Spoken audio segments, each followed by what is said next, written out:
Hai sobat semua, apa kabar? Baik kan? Semoga kalian semua sehat selalu, bahagia selalu dan banyak rezeki.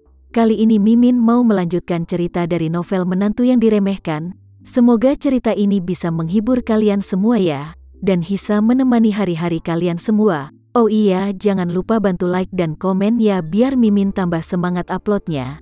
Kalau begitu yuk langsung saja ke ceritanya, cekidot.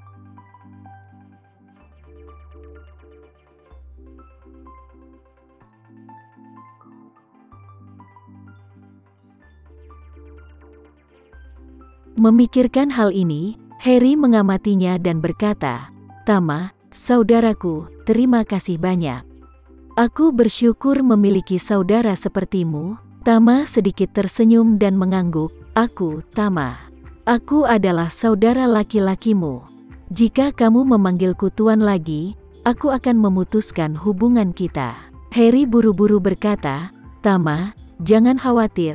Aku tidak akan pernah memanggilmu Tuan lagi.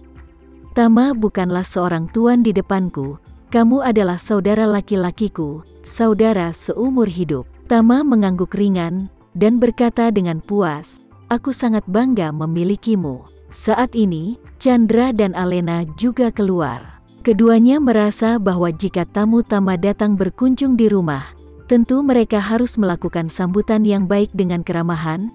Jadi mereka segera membersihkan ruang tamu di rumah dan keluar untuk mempersilahkan para tamu untuk duduk sebentar.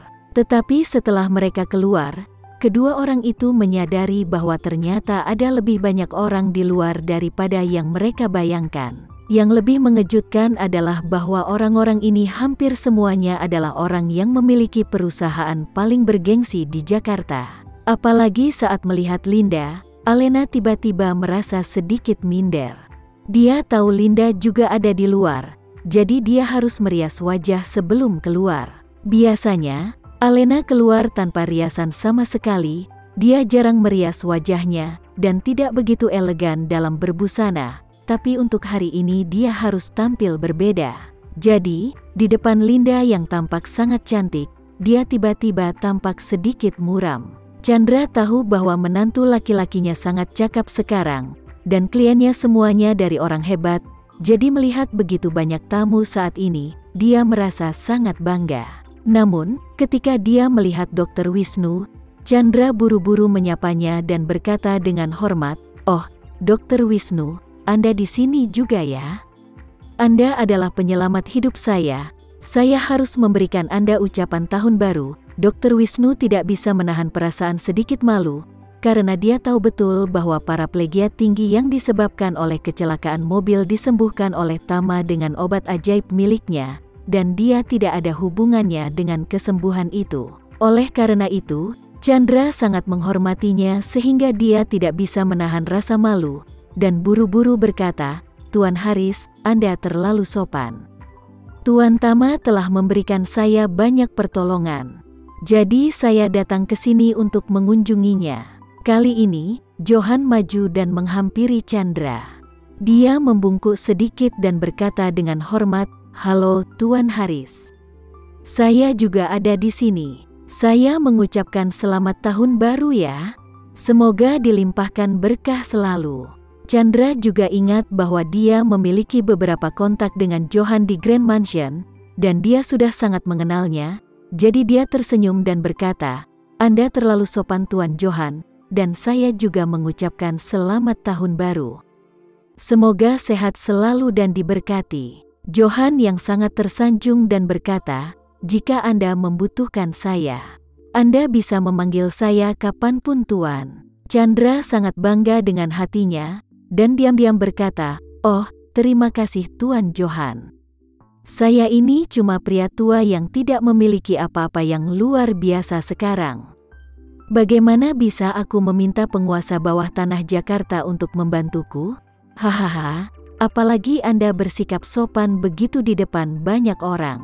Agar tidak berkesan mengabaikan para tamu, Tama mempersilahkan semua orang masuk ke dalam villa. Semua orang juga buru-buru meminta bodyguardnya untuk mengeluarkan hadiah yang telah disiapkan dari mobil, dan kemudian melihat setidaknya 20 atau 30 orang memegang berbagai kotak hadiah kelas atas, berbaris di area teras villa. Tidak jauh dari sana, Nyonya Haris dari Villa A06, matanya melotot dan mulutnya bergumam, pemandangan macam apa ini, semua hadiah mahal. Aku tidak bisa menemukan satupun barang murah. Ini seperti sikap pejabat dari zaman kuno yang mengantri untuk memberi penghormatan kepada kaisar. Diana yang berada di sampingnya Juamga merasa sangat tidak nyaman, dan berkata, mereka semua adalah orang kaya dan sangat berkuasa. Mana mungkin hadiah murah diberikan pada Tama? Paling tidak harganya lebih dari 1 miliar. Vivian bergumam dengan mata merah, "Maah, aku iri dengan ini semua. Aldi Aresta dulu memberikannya villa mewah dengan harga lebih dari 100 miliar. Dan sekarang dia ke sana memberinya hadiah mahal lagi? Ah, aku hampir gila mah." Nyonya Haris berkata dengan ekspresi yang sangat menyakitkan, "Aku tidak dapat melakukannya lagi. Aku tidak dapat melihatnya lagi. Rasanya jantungku sakit." Oh, setelah berbicara, dia berbalik dan memasuki ruangan. Diana berkata dengan marah, "Aku juga merasa jantungku sangat sakit. Perasaan macam apa ini?" Vivian tidak mengatakan sepatah kata pun.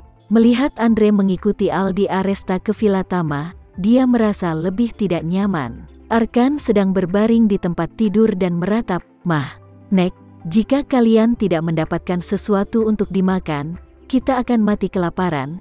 Apa kalian tidak melihatku? Aku hanya bisa terluka dan terbaring di tempat tidur dalam keadaan lapar. Anak buah Edi Wibowo telah memukuliku dan ayah sampai hampir mati. Kalau keadaannya terus seperti ini, aku akan mati di rumah ini." Nyonya Haris buru-buru berkata, "Vivian, bukankah kamu mengatakan bahwa kamu akan mencari pekerjaan hari ini? Keluar dan carilah pekerjaan." Setelah selesai berbicara, dia melihat ke arah Diana lagi, berseru, "Diana, kamu harus mencari pekerjaan untuk menghidupi keluargamu." Diana mengangguk dan berkata dengan sedikit amarah, "Aku bisa pergi, tapi rumah ini tidak bisa menampung pemalas. Kamu harus pergi juga jika aku pergi." "Aku?" Nyonya Haris berkata dengan terbata-bata, "Aku sudah sangat tua. Kamu mau membiarkanku keluar untuk mencari pekerjaan?" Diana bertanya balik, "Kenapa? Apa hebatnya menjadi lebih tua? Kamu tidak perlu makan saat sudah tua? Jika kamu tidak perlu makan, maka kamu tidak perlu keluar untuk bekerja." "Kamu ya, jangan omong kosong kamu." Nyonya harus sangat marah. "Aku sudah sangat tua dan kamu tidak mengizinkanku untuk makan? Apa kamu mau membunuhku dengan cara kelamaparan?" Diana berkata dengan wajah dingin, "Situasi di rumah sangat menyedihkan sekarang. Siapapun harus mencari cara untuk mencari uang.